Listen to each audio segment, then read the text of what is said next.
All right. Welcome back to Waste Some Time with Jason Green. I am Jason Green. Today we're doing something a little bit different.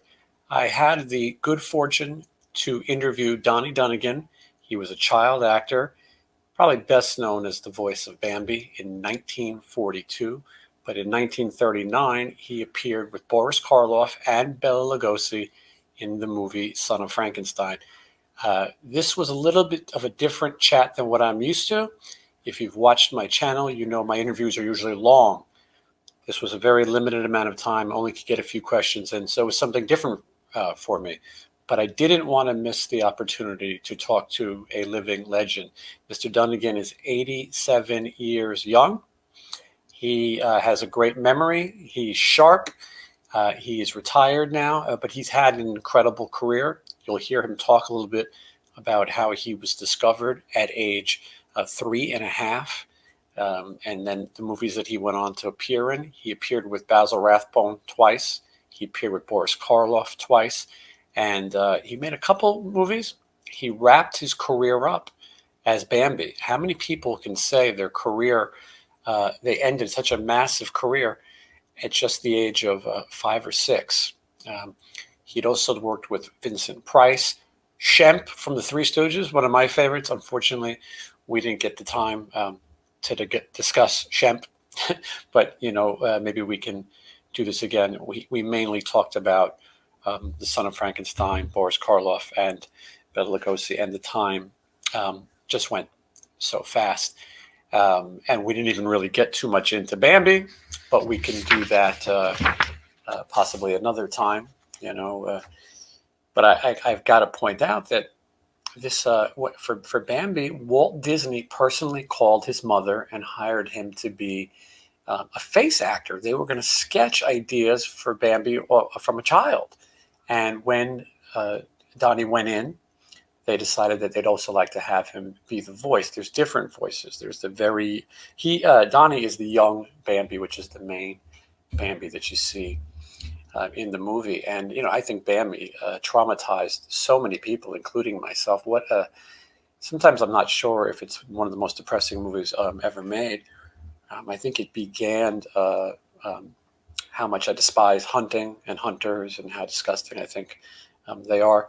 And I know that allegedly Paul McCartney of the Beatles has said that Bambi is what began his animal activism. So we didn't get into that either. This is a conversation for us. But after that, 1942, his career ended. Hollywood was shut down for a while, wars and things happening. He ended up in a boarding home at age 14. He was there for a while. And when he turned 18, he enlisted in the Marines. And he was in the Marines from 1952 to 1977. He toured Vietnam 3 times. He was awarded a Bronze Star and 3 Purple Hearts. So he had a long career in the military. And he never told anybody about his acting career. He was scared that people would call him Major Bambi if they found out.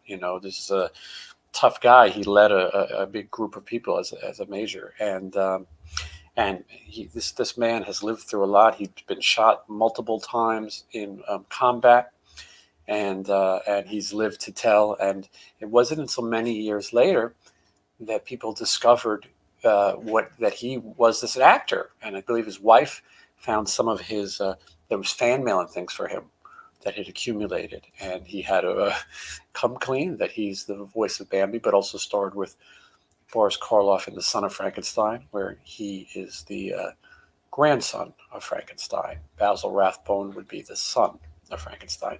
So this also would be the final time Boris Karloff plays Frankenstein in that movie. So I'm giving you a lot of information because we only got to so much in my chat, but I think you'll enjoy it. I think you'll enjoy hearing from the man himself, probably the only living actor who can discuss working with Boris Karloff, Bela Lugosi, Basil Rathbone. I can almost guarantee it, and at least from those movies, Son of Frankenstein, because he was only 3.5 at the time,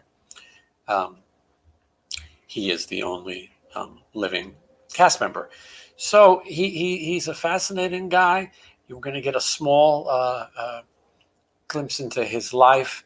As I said, he has an amazing memory. He's also told a lot of these stories many times. So anyway, without further ado, please enjoy some of my chat with the great Donnie Dunnagan.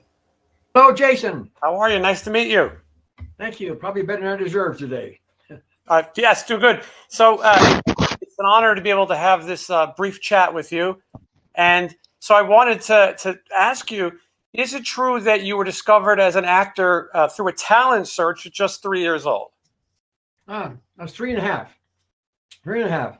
We were dirt poor in the South. I mean, dirt poor, the Great Depression, okay? Yeah. My mother would take me to, we had no entertainment. No, we didn't even have a telephone. My mother would take me on Saturday when she wasn't working all the time, down about 2 blocks away where a black man, who I found out later was named Sam, did a dance on a corner in front of a drugstore, and at least 30 or 40 people would assemble, and we're starving for entertainment. Nobody has any money, okay? And he could dance. The guy had been to an orthopedic surgeon, had all his bones removed, and he could dance, make Fred Astaire look like a soldier, okay? And I copied from him at age 3.5, barefoot. Went to a town. They put me in a talent show at about 3 3/4 in Memphis, Tennessee. They did not have a bottom age on it. They had a top age, like 16 or 17, but they forgot to put a bottom age on it. So they threw me out on the stage at age 3.5 or so. I did a song, I think, called Tisket a Casket. Da-da-da-da-da-da-da. I imitated this nice black man that I copied from. I wanted the darn thing. I think then and now, I probably won on a sympathy vote for being the youngest runt there, okay? In the audience was a talent scout, a genuine talent scout in those days, a very moral, proper man from RKO Studios, or Universal, from Los Angeles, in Memphis because his mom was sick. He saw the talent show. People went to in large numbers of those shows. In about 4 or 5 days, we were all packed up going to Hollywood. Now, mind you, we had one suitcase, dirt poor, going to Hollywood, right? Oh, what a change. And that started everything. Yeah, and I have to say, Son of Frankenstein, you are the grandson of Frankenstein, to be exact, at working with Boris Karloff and Bela Lugosi in the same movie. How amazing. You obviously you're a young person. You hadn't, you probably weren't familiar with them yet. What is it like working with such legendary actors? Boris Karloff could have been a stand-up comic. I promise. The grippers, big guys who moved the sets around, hard-working guys, they all loved him. The director loved him, Roland Bailey. Basil Rathbone, who could have been the Prime Minister of Great Britain, he and Boris became close friends. He was really a character. I'll give you some more of him in a second. Bela Lugosi. I have to share this with you. It's a little bit embarrassing, okay? My mother, my wonderful mother, now we're out of the deep South. We still don't have a car yet or anything. This is a second film, okay? My mother was trying to culture me in how to make introductions and pull the chair out for ladies, do all those proper things in those days, proper, right? And how to introduce people in a group. Now, it's a morning of a production. I think it's 1939 Christmas, or Thanksgiving, Christmas, 1939. We're all standing waiting for who? Bela Lugosi, who was a famous, very accomplished actor. The film was even enlarged to put more of his parts in. They changed the script during the production to put him in more. He's that good. But here he comes. He's late. We're all standing there. Roland Bailey, Basil Rathbone, Boris Karloff, all the crew. Here he comes. I want to impress my mother. So here he comes. Everybody, look here. Here comes Mr. Bela Lugosi. Well, I promise you, he looked at me like, kid, go away forever, kid. And he never talked to me the whole film. Wow. I saw him again doing another film, and he still didn't talk to me. So while he was a wonderful, high-achieving actor, I blew it with him on that one, I'm afraid. But Boris Karloff, you worked with twice because you actually were in a movie called Tower of London with him and Basil Rathbone again. Yes. Now, in the Tower of London, he was one of the bad guys. And one of the themes of Tower of London was to get rid of me, heir apparent, runt kid, heir apparent to the throne, right? But doing Son of Frankenstein, he was so kind to everybody. And he just came off a few years before this, 2 years before this, from being a truck driver. So he had a transition of life too. He taught me how to play checkers between takes. In Son of Frankenstein, lots of time between takes in those days, not like today. Had to move everything around, took a long time. And he taught me how to play chess, not checkers, I'm sorry. How to play checkers, very simple, not like chess. And I learned rather quickly. You know, the lucky kid. And after the third or fourth game, because he was distracted by people laughing with him, we're sitting there playing, I won. But I had bet 2 bits to him on that game. I'd heard, guys, I'll bet you 2 bits. I had no idea what it was. 2 bits. I won. And everybody's plotting, hey, he beat him. I want my money. And he was in costume. He went back in the role, like I got no money, I'm in costume, right? The grippers and the Roland B. Lee, wonderful director, teased him without mercy. He had to get up, take me by the hand. Everybody's following, went to his dressing room, which is inside the big sound studio, some kind of like a little a mobile home thing.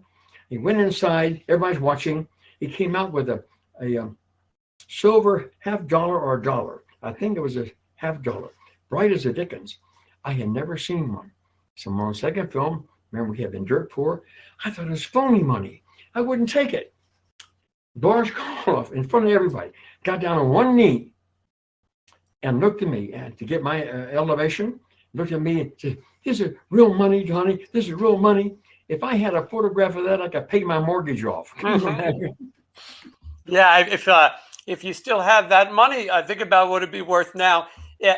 Was it scary working with Frankenstein as a small child? No, thanks to the time between takes, I don't think I ever really understood the storyline. Let say I did. Baloney had no clue, and some of the scenes were produced by set convenience out of the storyline. You know, had no idea. Karloff was such a light-hearted, wonderful guy. Ooh, I'll give you an example. Toward the end of the film, the climax. He had been my friend in the castle at Transylvania, right? Until his buddy was killed. Now he wants to kidnap me like I'm hostage, right? He's got me in the laboratory at Transylvania, right? And he's got me on the floor by the sulfur pit. They used real sulfur. It stunk. It was terrible. Okay? And he's got me on the pit, on the ground, like this. Remember? He's got his foot on me. Yeah. Roland B. Lee was very sensitive to shadows in the film. He was way ahead of his time. Genius director. And we were there for 30, 40 minutes in that position. Boris had discovered from my mom and somebody that I was ticklish. Now, sir, I don't mean a little ticklish. I almost lost a boxing match in the Marine Corps boxing team because I was afraid the boxer was going to get me here, lose by tickling, right? I was very ticklish. Well, we're between takes, and we're between takes, and he